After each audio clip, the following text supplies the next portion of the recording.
and welcome to the Old School Podcast, musings, rants, philosophical thoughts about the modern education system, the problems that are found within the education system, and possible solutions if anybody bothers to take our word for it. You have Dr. Stephen Bourgeois, and I am Ross Miller, and welcome. Located and found on some of the platforms where you get your podcasts. I imagine here fairly soon it'll be all of them, but not right now. No. We're pacing ourselves. Absolutely. And you said something pretty funny earlier about solutions, and it occurred to me, why don't people just ask us? And we could solve a lot of issues if they would come directly to us. Educational policy. We're ready. We have answers, and nobody's asking. I agree. I think on our first episode, you mentioned the college football playoffs. We could solve that as well. There's a lot of stuff we could solve, but right now, the task is education. It's a Monday night, not our usual time to record podcasts, but I am flushed from the front lines.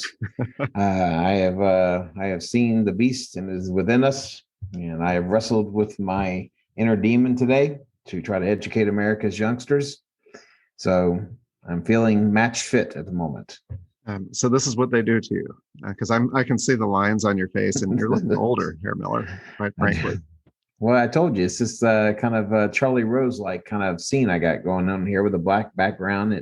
I think it highlights my rather older features, perhaps. They are older, and I'm worried you're going to fall asleep halfway through this time. It could happen. Me and the listeners, we're all going to fall asleep halfway through.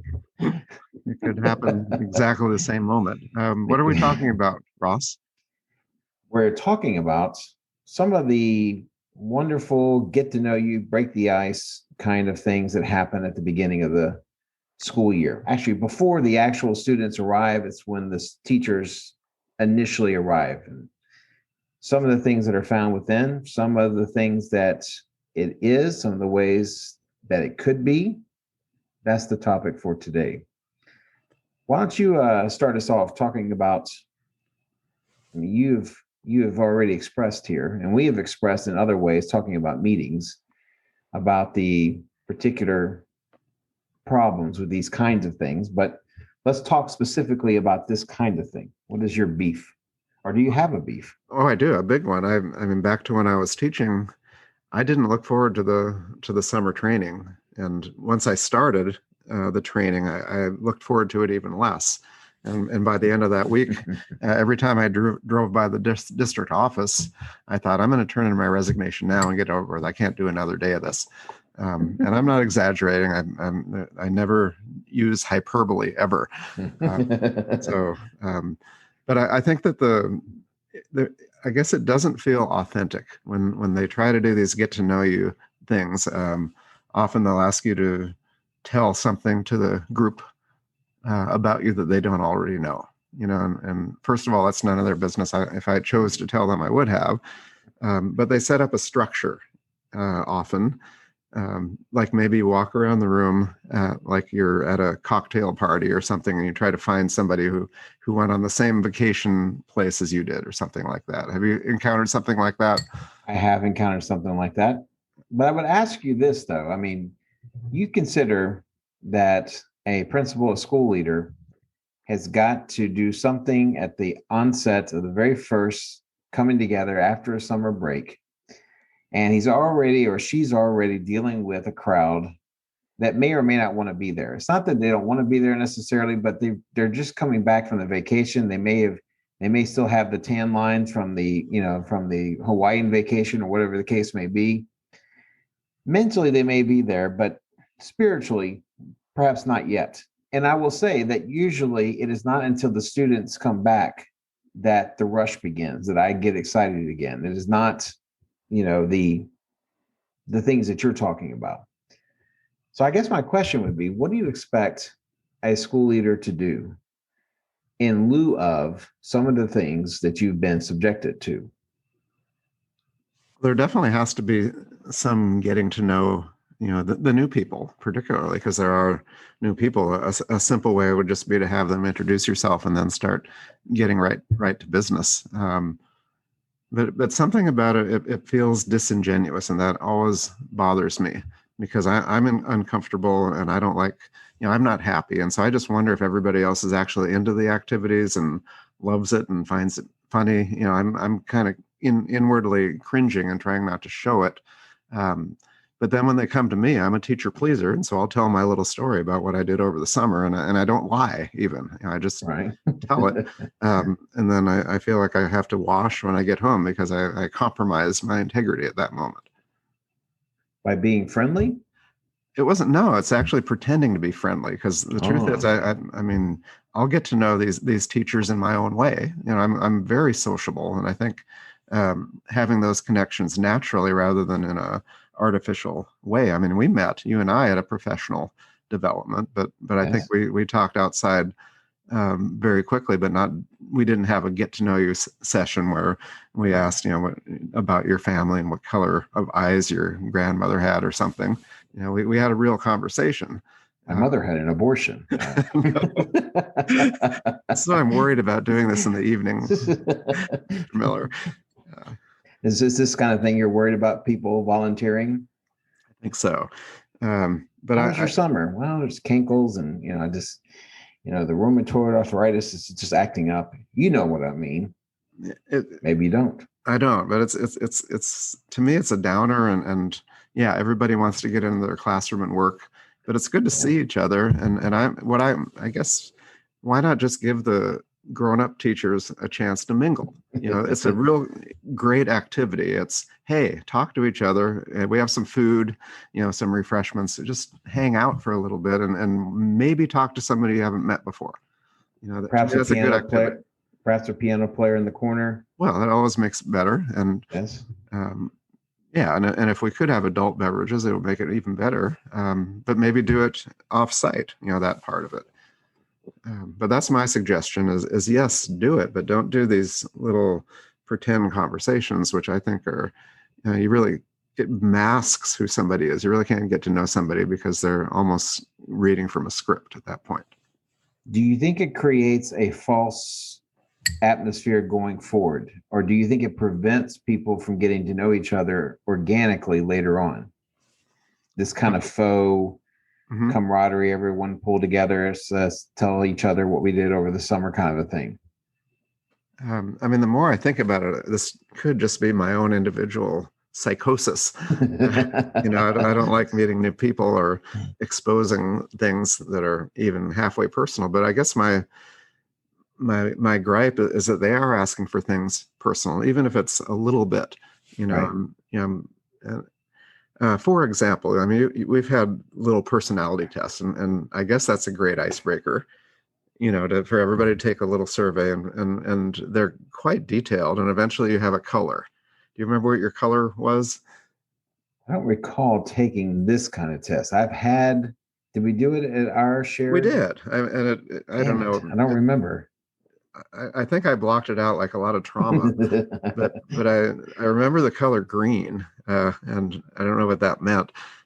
Except I was a radically introverted person, who also needed to be in control. It's a weird combination. So I need to be leading, but I really don't want to talk to people when I do it. I just want them to implicitly do what I want. If I had to guess, I don't know what my color would have been. Let's say red. Let's say that. Let's say red. I don't know what that means. That sounds like a dangerous color to be in a personality test, but let's say it was red. I can imagine getting something along the lines of incredibly introverted, yet wanting to be in charge, yet not wanting to be the center of attention. I have a lot of conflicting. I don't know what color that would be, but do you think that was it? That was it. Yeah, I think maybe you're orange or something. I don't know.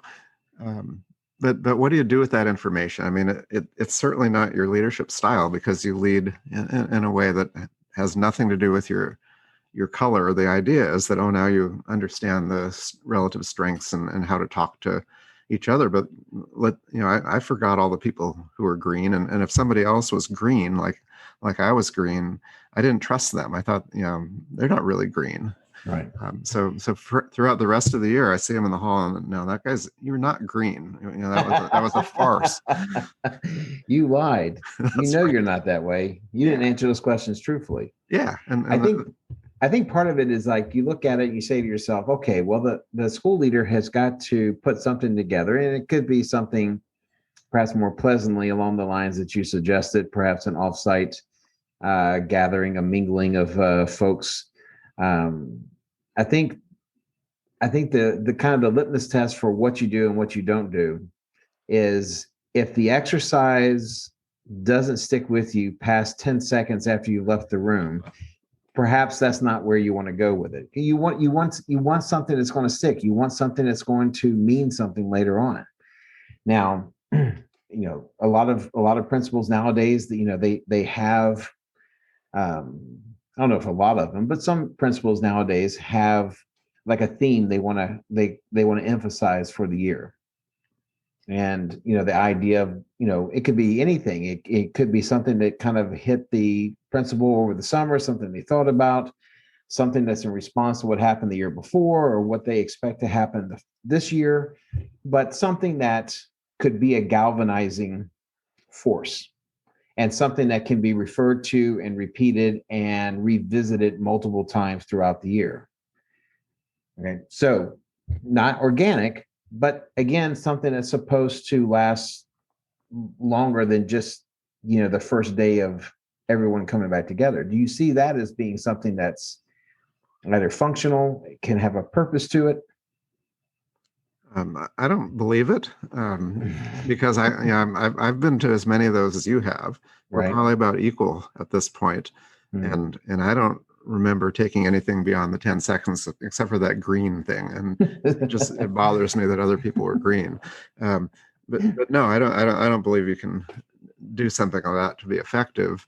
I see value in getting to know teachers that are kind of outside of your department and the people that because if you watch where people sit at faculty meetings, they'll tend to go just like kids would, it's like the lunchroom, the cool kids, but you tend to go where your comfort is and you sit with them. And so I think if I were leading a group of teachers, the first thing I would say is you need to sit somewhere else. And then, yeah, anywhere. But then, there's always group work in these sessions. So if the worst of that is that you have to do group work, but with new people, that's not terrible.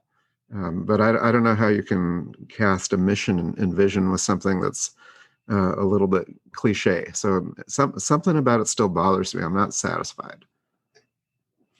Is it possible that outside of hosting some sort of wine and beer function at some sort of beer garden at a local establishment, is it possible that really anything that's dreamed up of and considered is formulaic and predictable and unorganic and doesn't have value to it? Anything else that exists beyond something of a much more informal gathering? I'm trying to think of what would be meaningful. Imagine if half the group were in their classroom working, being left alone. And the others were tasked with wandering the school and interrupting people who are working. That's my word picture of what's kind of happening, because there's this tension in a training where people want to be in their room. So it's got to be better than that desire to be back in your room. And that's kind of the opportunity cost of something like that. I will say, my own research agenda has to do with collective teacher efficacy, which is the awareness of the group as a whole and your anticipation that group can be successful. And so there is a need to know what your colleagues are doing. But I think on the substantive side, just hearing them talk about their best practices is enough than hearing about where they went on their summer vacation. So based on the research you did, is that what you're finding? The idea that shared ideas or kind of the informal setting might be more productive, it might be more beneficial? Or are you hearing complaints, but not necessarily anybody who's experiencing this in a good way? There are a lot of things that can build cohesion in a faculty. And I think, creating mission together, being involved in serious conversations of the goals for the year, that matters. And then the teachers are able to communicate that and they understand it because they built it. So I just think doing something substantive after, maybe a little 5-minute activity, fine, go ahead and do that, break the ice. Nothing wrong with an icebreaker, but then do some actual planning and involve everybody. I think that's going to last, and that ultimately that's what makes a difference.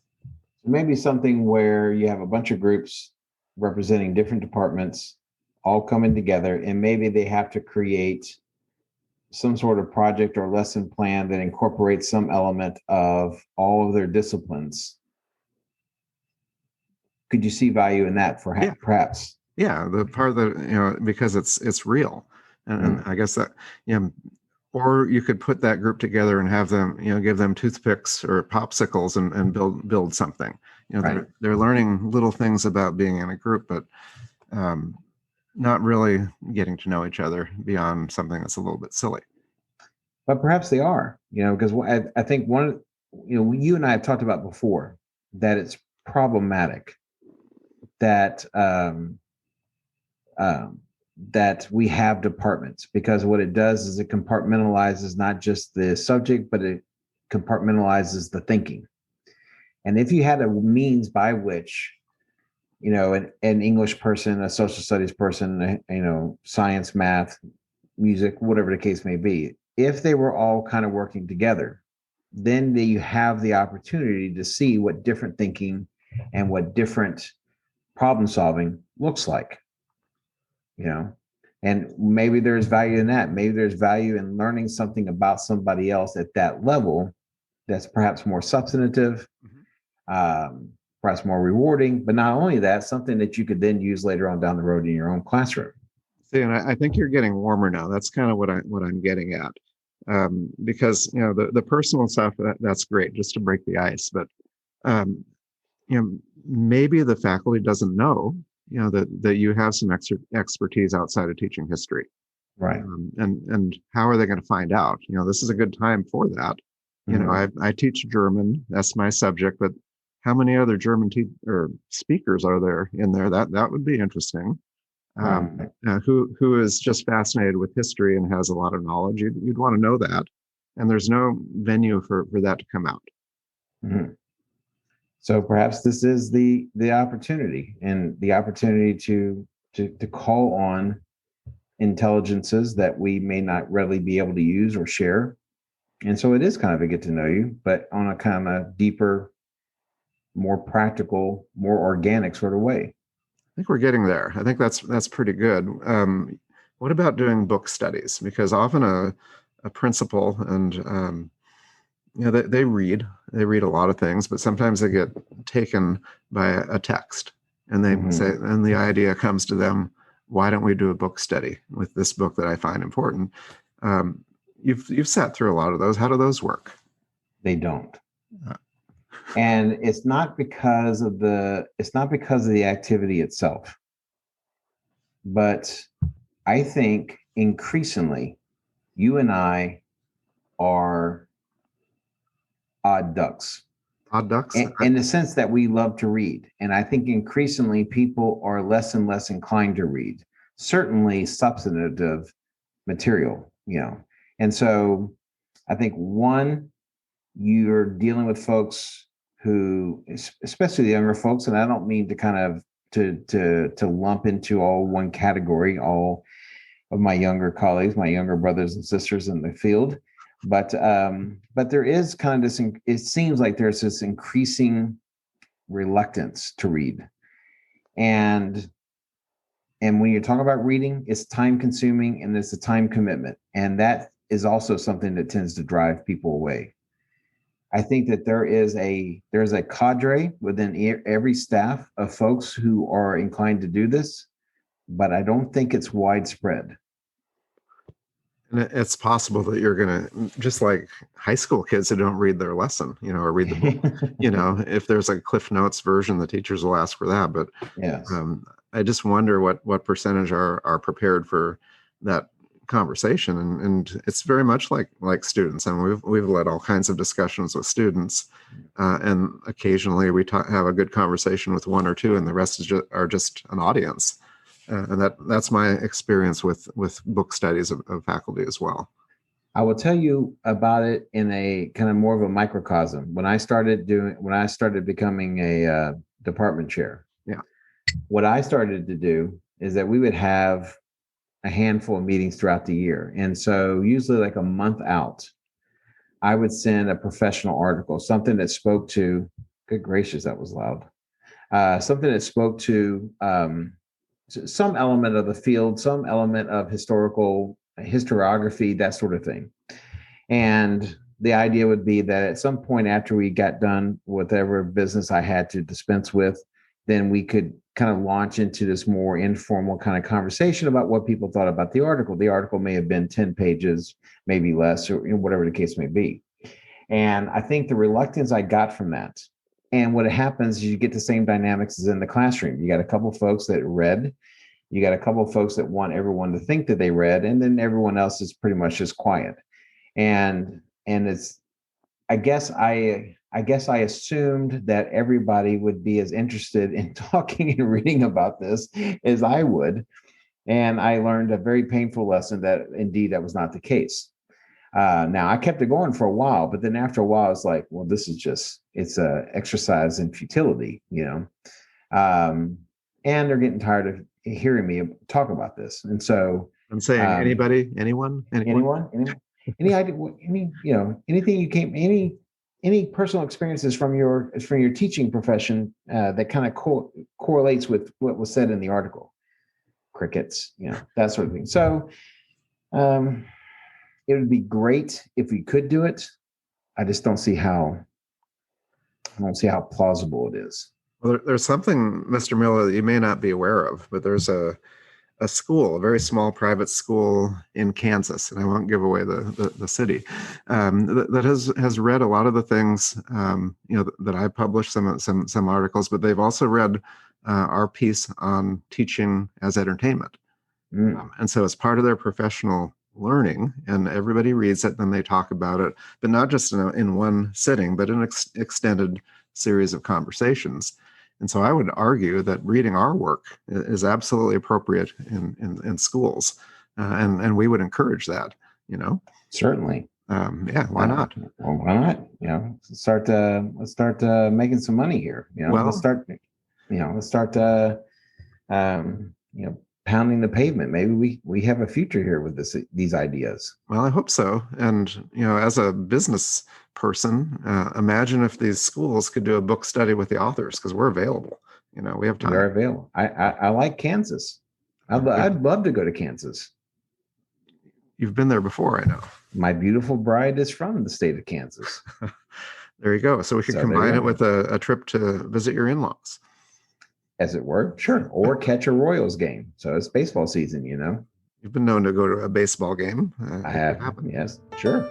So, well, did we exhaust the topic? As I think you're giving me the little signal that we agreed on. I think we haven't run it into the ground, but almost. I haven't run it into the ground, and I think we ended in a good spot where we have suggested some alternatives that might prove to be more effective, or at least more in line with what the school leaders are hoping for. I like that. And we're not going to get hate mail from principals, because we were kind of kind, I think, because they're well-intended in what they did, and they have to do something. I mean, if they did nothing... You were a bit harsher than I was. Well, it does happen that way. I'm kind of, and I thought you would be the complainer. That's our whole comedy shtick there. So you're complaining, and I kind of tease you. It's too late. I think I'm kind of just a little wacky, a little goofy right now, and so perhaps it's just the late hour. It might be. I'm playing the role of Ross Miller. Well, excellent. Let's put a fork in it or something and call it a night. Something. Let's raise a glass and let's get on out of here. All right. Have a It good is. evening here, Dr. Bourgeois. Yes. Good evening yourself, Mr. Miller.